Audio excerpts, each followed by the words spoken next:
Dear Vets of Tomorrow, this is part 2 of the podcast with Maya and the Dutch Professor Franck Meijboom. He's an ethicist, and in this part they talk about the Center for Sustainable Animal Stewardship, ethics on fish, animal testing and farming ethics. Please enjoy the podcast.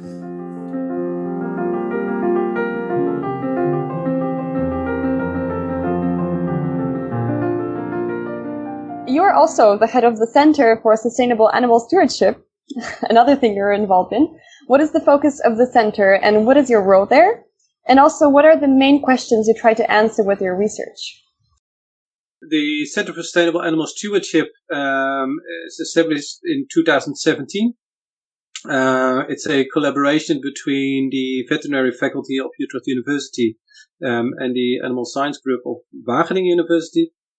And the idea that underlies the center is that both universities have an awful lot of experience and knowledge on animals, also want to be involved in societal debate,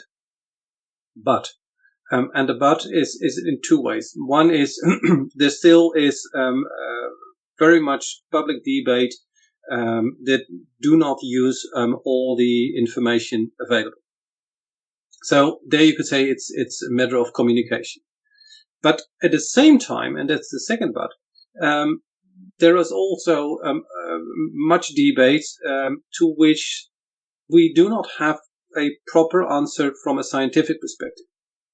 So the idea of the center is not only to say, well, we as academic center has the knowledge and now we are telling you as a general public what you should think, or we explain why you have problems. But it's a building a bridge between science and society on animal related questions. To say, well, for instance, in the discussion where we once started as a pilot, in separating cows from calves. What you see is that at least also in the Dutch context, a lot of discussion from the science perspective was about welfare. So what's the impact on the calf? What's about the mother cow? And what's the best practice to separate the animals? That's of course good. So you could say if you see the discussion coming up in public, we have to, well, let's say, start a PhD project or even bigger on animal welfare. But at the same time, what you, for instance, see is that when this was plugged by one of the animal welfare or animal rights organizations, they put it on a specific period in time. And that was not only in spring, but it was on one specific day, and that was Mother's Day. And of course, you could say that's kind of playing with emotion, because the mother-child relationship in humans may be different from that in the cow-calf. But still, if you do not take that relational element seriously, also in your research, you might end up with perfect welfare research that explain everything, and maybe still end up and saying, well, we should change the current practice, doesn't matter. But you do not relate to that argument of the relational aspect between mother and child, or elements of making an animal into an instrument. Well, you can doubt whether that has anything to do with the welfare of the animal. Yes, of course, if you also that results in treating the animal badly, yes, but maybe you have other reasons to care for the animal, but see it as an instrument. From an ethical perspective, you could say that already is something wrong. You shouldn't see a cow or a dog as an instrument. But that's not something you address with welfare research. So what we try to do with CENSA, so the Center for Sustainable Animal Stewardship, is to have a clear idea of what are public debates about, what does that imply for our research agenda, and how could we bring that together, and also to relate that to improving public debate. And we'll do that to be honest, the most recently with stakeholders. So not so much with public, general public in the sense of lay people, but for instance, we have a project on pest management, because we thought it's interesting to see that if you do animal research with mice and rats, there are all kind of legal requirements of what you should and what you shouldn't do. But if you are confronted with the same mice and rats in or around your house as pests, then suddenly everything seems to be allowed. So we start discussing with stakeholders in that field and say, well, do you recognize that well, we think problem, but and the surprising thing was, or positive surprise, was that a lot of those professional organizations said yes, and it also fits in our striving to go more to prevention rather than only looking at how to kill as much as possible all those rats and mice. So that's a way also now where we work together with stakeholders from science to improve their practice. In terms of really public debate, we organize each year it's called in Dutch the dierendialoog. So it's the animal dialogue, annual animal dialogue, with around 120 people. And what we try is to say, if you come as a professional, you actually are only allowed to come if you also bring your neighbor or your friend, or so as a non-professional. That of course did not really work out in the sense that it was half-half, but at least the second one last year, November, we ended up with 30% non-professionals. And there we had small group discussions on specific themes. And that really is interesting because these non-professionals start to ask very interesting questions. Why is that not possible? Or why haven't you thought of it? So you get different kind of discussions, and that's also what we as sensors try to improve. So it's really to make that bridge between science and society.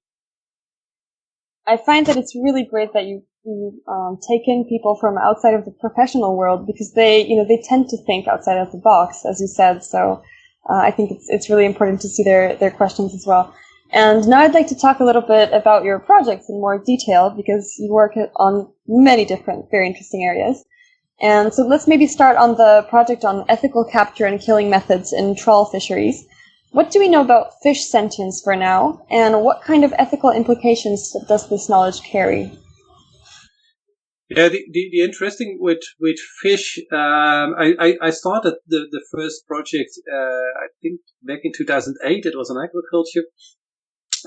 And what I learned from these projects is that actually the concept fish, is blocking a lot of discussion.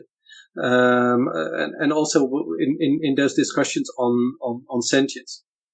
Because, if I were to ask you and say, what do you think about the welfare of mammals? Then you probably say, well, mammals, which one? Yeah. Do you talk about a dog or a cow? Because it makes huge difference.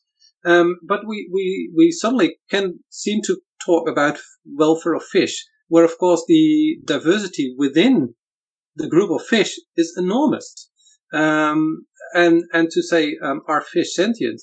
Well, I do not know, but at least what I know is that those that we study properly all have at least very strong indications that they have, although their brain structure is different from mammals, but have all kind of indications that they at least can experience pain, or at least show behavior that is so complex, which I think from an ethical perspective leads to strong reasons to be very careful with it. And that's also the reasons with the one you mentioned on the trawl fisheries, where the idea was to try to include welfare in innovations in fisheries, because it's quite often seen as, so in aquaculture you could say, well, we breed these animals, they are under our care, and therefore it's seems more common to talk about the welfare of fish, whereas in the context of fisheries, so it's quite often say, well, okay, they as long as they're in the ocean or in the seas, they are out of our control. Therefore, we do not have a responsibility. It's out of our hands, and only if they are catched and on board, then the discussion starts. Whereas with innovation, the idea was, well, the way you design those fishing gears has an impact on their welfare. Maybe, even though they are still in the ocean, but for instance, some of the fishing gear implies that they get stuck, or because of the high density, some get harmed because of the pressure, and also from other reasons than welfare. So, for instance, product quality. It was seen, well, we have to change that, but to include welfare there as well, and also discussion on stunning. Yeah, so in many European countries we have strong debates on ritual slaughter, where we say, well, sometimes it's even forbidden. Others say, well, it's an exception, that you are not or can slaughter unsedated. But with fish, it's a kind of common practice. Yeah, so there again, with all kind of difficulties of working safety as well. So it's not easy. But to include welfare in that context as well. Yes, it is definitely an ongoing discussion, and I hope to see maybe some legislation coming up soon from the European Union, for example, to protect fish better, because for now it's non-existent. Yep. And another area of your interest is the ethics of animal testing. You've recently worked on a fascinating project on problems related to innovations in biomedical research. Could you describe the research problem to our listeners? Yeah, that problem or that research was focused on a tricky issue. We have been doing animal research for over 50 years, or at least in this systematic way in science we are accustomed now to. And the ethical assessment is always to say, well, actually you do something special to those animals. Yes, there are welfare issues at stake. There are even a way of instrumental use. But we can outweigh that by the benefits. Now, with 50 years of research, we can look retrospectively and say, okay, but what is the output? Yeah, so what is the benefit? Because the assessments you always make in advantage of the research. And if you then do systematic analysis, so systematic reviews of the current research and past research, it turns out that a lot of research quality could seriously improve. Yeah, in the sense that sometimes it's about reporting in journals, but quite often it's also about design. And that leads to this research project and say, okay, first, how could those systematic reviews help in improving, not only saying, well, 20 years ago you did it wrong, but how could that information help us to improve current animal models? Also, because science quite often works in a way that the argument to choose for a certain animal model is because it worked in that and that part of literature.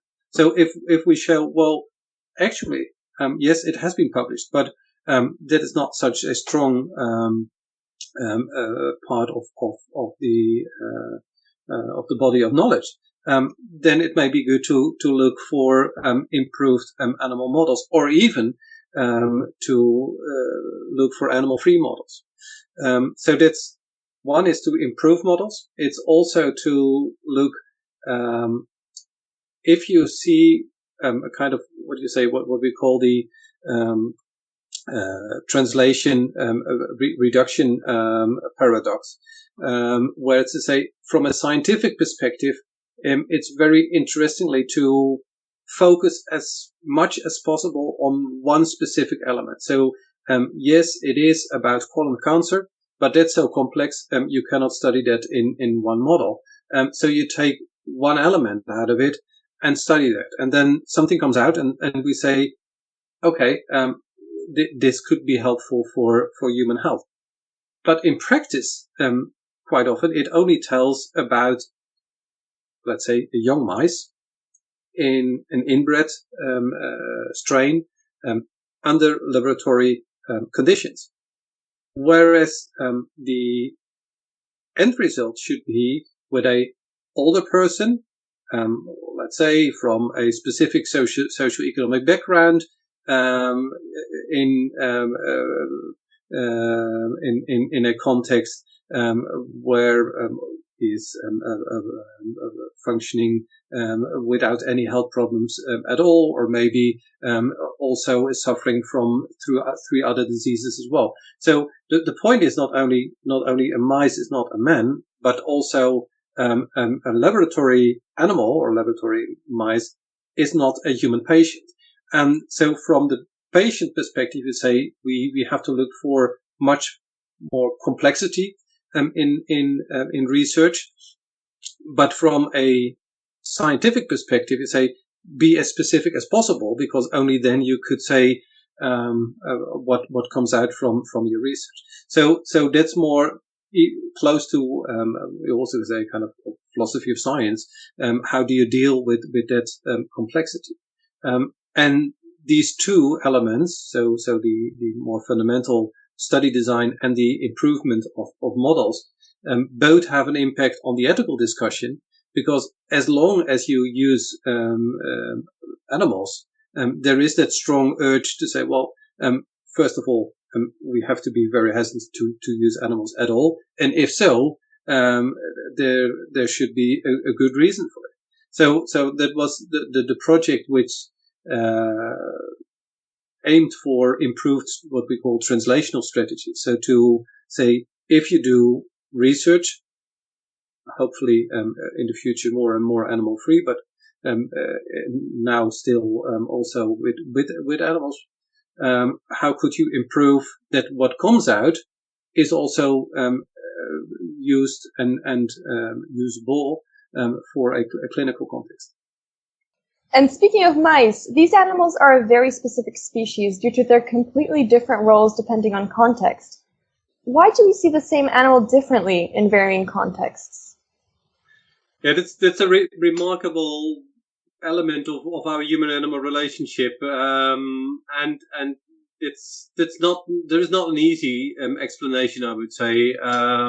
In the sense, from the perspective of the individual animal, it doesn't make any difference whether it's living in nature or in your backyard, or if you perceive it as a pest.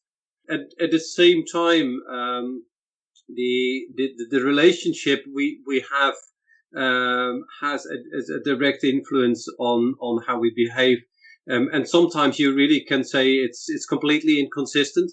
But on the other hand, if you have animals invited yourself in your house, you of course by definition have a different relationship than when these mice invite themselves in your home, and well, whether they are real threats to your health and safety is, of course, most of the time questionable, but that really have an impact on how we perceive them and see them. Whereas if we encounter them in nature, you could still say, okay, we visit them. Yeah, and whether we are always so humble that we see it as a visit them, it's questionable as well. Even there, we try to be rather dominant. So in that sense, it's I would say if you look at it from an ethical perspective, on the one hand, you could say all animals are equal, and especially these animals that comes from the same species are equal and should be treated equally. But on the other hand, I don't think it's by definition a problem if you take context into account in what you owe to animals. However, if context or if relationship really start to become the most important component in our dealings with animals, it's easy become very arbitrary. So in the idea that the mice that I kept as for companion, if something goes wrong, I go to the vet, whereas I buy the most terrible let's say toxic material to kill his colleague mice in my garage.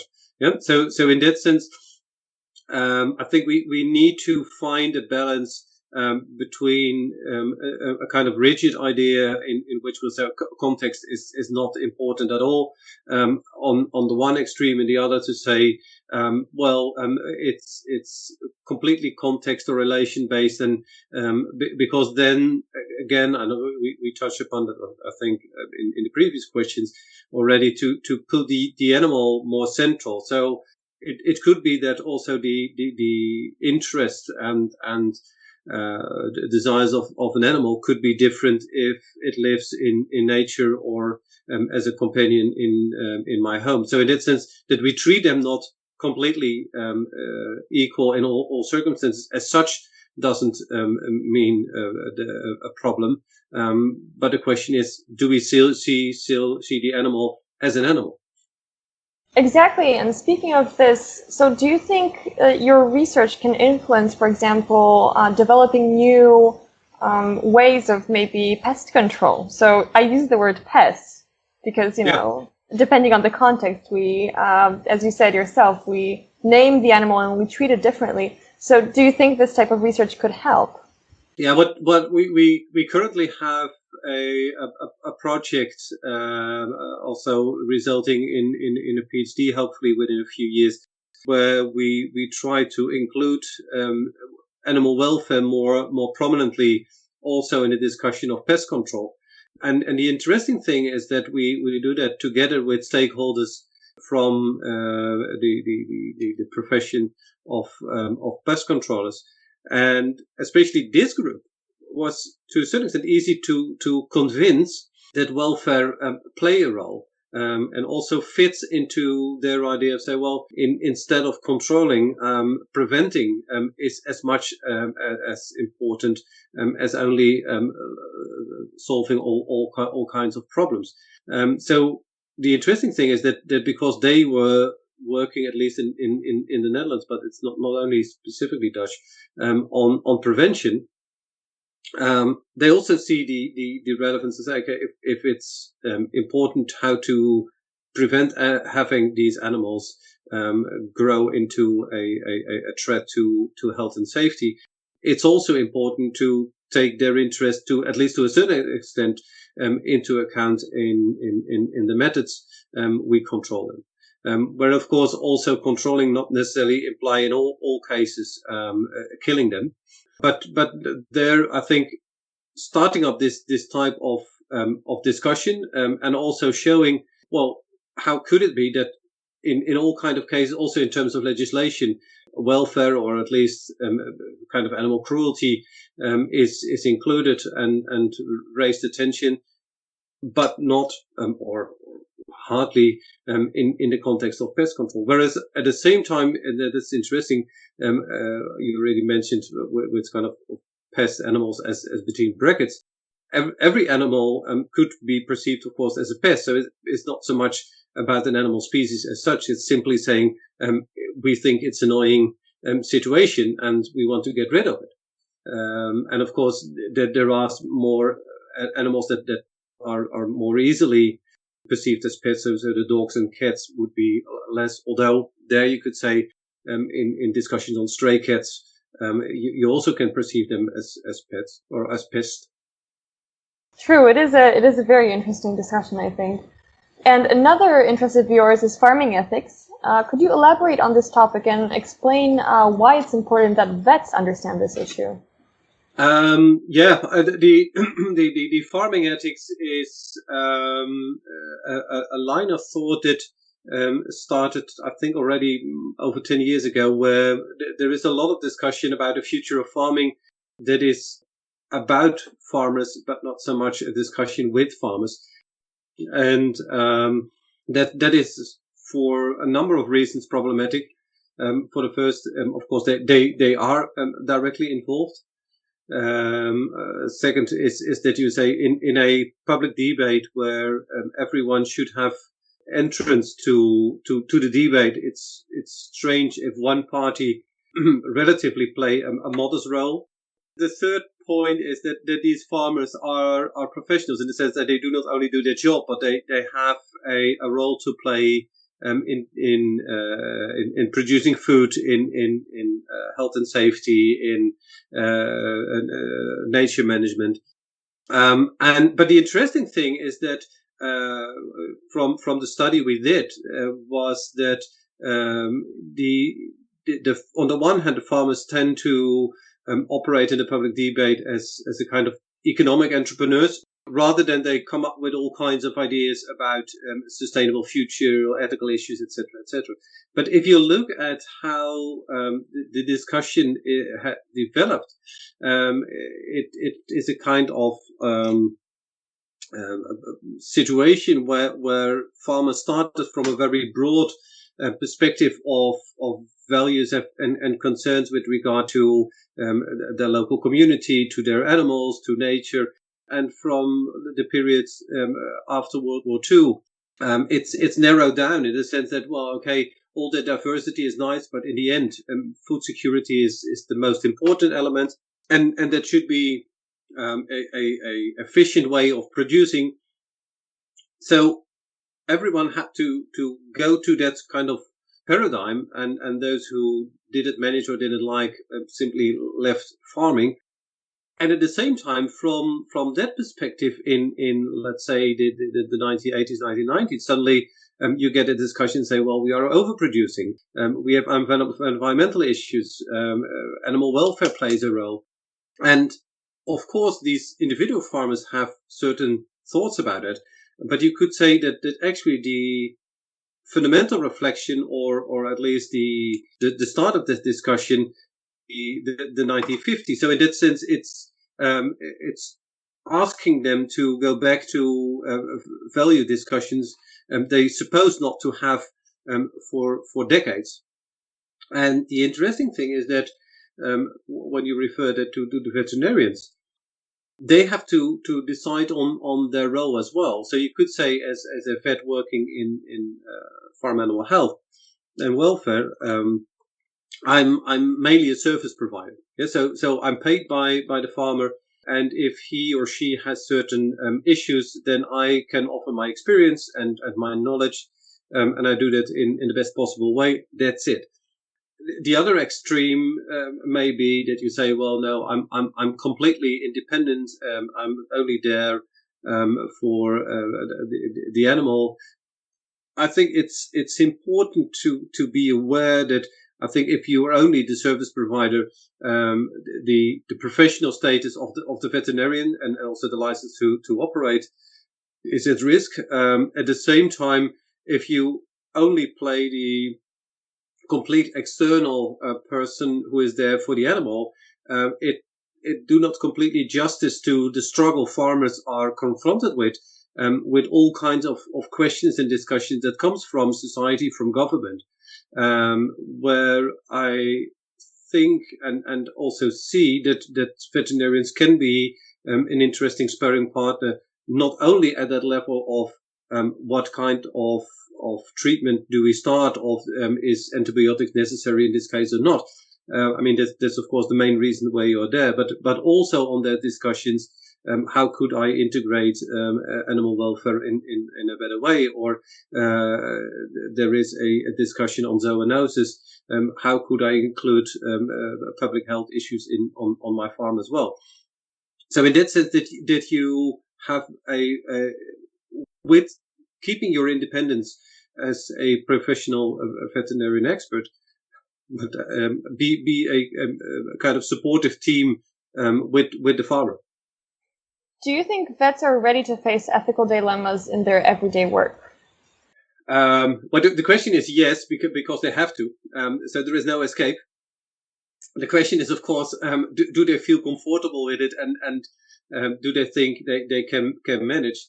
The trigger is, of course, with those ethical dilemmas is once you are confronted with one, you almost could say you're late. And of course, ethical dilemmas cannot be prevented because life is not perfect, and you always have to make tricky decisions. But I think also in my teaching, what I try to do is to enable future veterinarians to make ethical assessment and make decisions, and have that discussion in an environment where you do not necessarily need to make the decision now. I always call that the paradox of ethics. So when you need ethics, mostly the time for reflection is very small.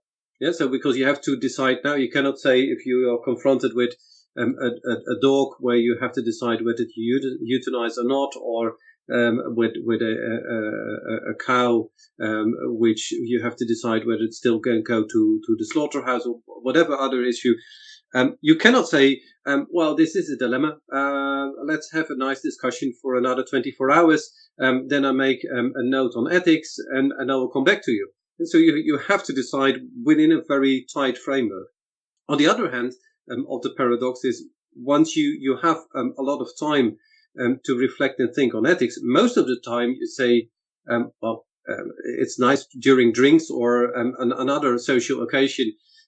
But now I have 25 other things to do, which raise my attention. So the trigger is also for vets and also for veterinary practices, that you arrange time to have the discussion among colleagues, and that may be case based. It may be based on experience, or maybe even to have an idea that maybe not a standard, but at least that you share your positions before you are confronted with the next case. And again, that doesn't guarantee that you are not confronted with difficult dilemmas, but at least that you think, okay, I have thought with my colleagues on, let's say, difficult issues around euthanasia of a dog. That helps me at least to say, okay, this is quite close to a discussion we had 3 weeks ago, but maybe this is a little bit different for this and this reason, and therefore I decide in this case to start treatment. As I said, it always requires the professional attitude and professional freedom, because I don't think it's helpful in this kind of dilemmas to take from your pocket a kind of decision framework, and that says, okay, we are now at stage 25. Yes, no, yes. Okay, then the answer is 3. Yes, I mean that's not how ethics works. Of course, you can make that type of decision frames, but then it implies that someone else more or less make up the decision for you. And I think that's very undesirable for a professional like a vet. It would really be wonderful if vets, for example, had these case rounds, but with an ethical kind of implication that these are actually case rounds to discuss the ethical framework that they made decision, which they made which they made their decision on. And it would be great to see these meetings happen. Is this a thing? Do you know maybe if this is a thing that happens in the Netherlands in some clinics, or is this not a very popular thing yet? When it's popular, I don't know, but I know that it happens. It is also something that maybe not so much at the level of veterinary practices, so local ones, but that it happens in Facebook or WhatsApp groups. So that people share, and that sometimes is more on the veterinary issues, but quite often also at least linked to these more normative questions as well. Yeah, I see it on Facebook or WhatsApp groups as well, but I was just, curious if, for example, because on Facebook it's always easier to talk about these things, because I feel like, people kind of feel that, they're safe because they're behind a screen. And I think it would be so great to see people actually meeting in real life, and speaking to each other, at a table. But of course, this is a step forward, definitely. And if there was one thing that you could change in the way vets understand ethics and apply their knowledge in practice, what would it be? Well, maybe, and that's always a joke I have with one of the vets I closely work also in teaching, and he always funny say, well, we as vets always want to solve problems, and you as an ethicist are terrible because you only make things more complicated.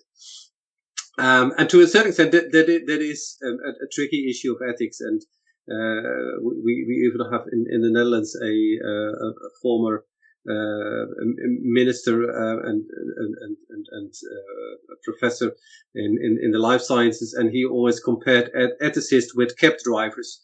And he said, well, an ethicist is just like a cab driver. So if you enter a cab, and the taxi driver, he can talk with you every topic you like. Yes, whether it's football or politics or COVID-19, he has an opinion.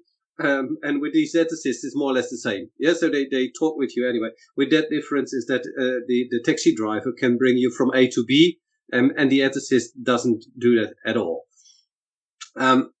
Bringing back to your question, I think what you see with the vets is that they very much are prone to be that taxi driver bringing the farmer or the companion animal keeper from A to B. So they solve the problems, they treat the animals, so they're very much in a kind of action mode. And I think in most of the cases that's perfect, but especially in ethical issues, it would be good to ask 3 questions first before they start to run, in the sense that the question is this really my problem? Is this something that I'm asked to do because of the odor, or is this really my preference? And that to a certain extent slows down the process, but also can help at least to prevent it. If you look at yourself in the mirror during the day or during the night, that you think, okay, but what did I do? Yeah. So in that sense, maybe a little less action mode and a little slowing down. Then still the average vet is still very problem solving minded. So don't change that one. But yeah, it would be wonderful to see a world where vets could slow down a little bit, taking into account, for example, the way clinics are just always so busy, overbooked. Yeah, but I do really hope. In practice, I fully understand how it happens. But also when I discuss cases with students, it's quite often the first question I ask is, okay, but whose problem is it actually? And then they become silent for a moment and they say, well, actually it's the owner's one. Yes, exactly. So why should you solve his ethical problem directly? Maybe you should ask him why he put this on your table. Why he think this is a problem, and with sometimes that it turns out that it is much more an issue of communication rather than that there is a real moral issue. So our last question, as always, what kind of advice would you give to vets of tomorrow?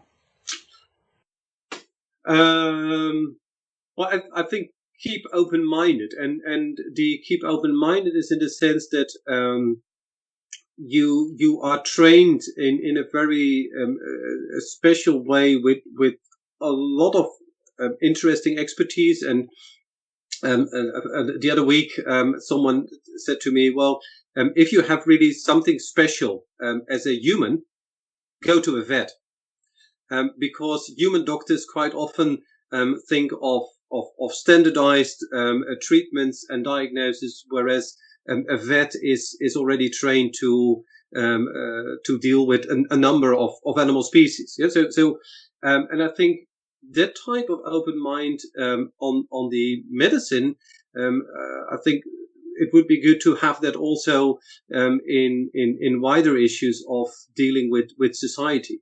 You come across, and not only come across, I think you even at a crossroad of a lot of stakeholders, the individual owner, but at the same time, breeders, a farmer, but at the same time, a feed company or milk company. So you, of course, that doesn't mean that you have to deal with all those issues. So that's again the risk you run with the former question. But the fact to be aware of that unique position could paralyze. But at the same time, I think if you deal with that in a independent way, you can be a really strong professional and really can make a difference for the profession, but also for the animals, and I think in the end also for their owners. Thank you so much, Frank, for this lovely conversation and these wonderful words. Thank you. You're welcome. My pleasure.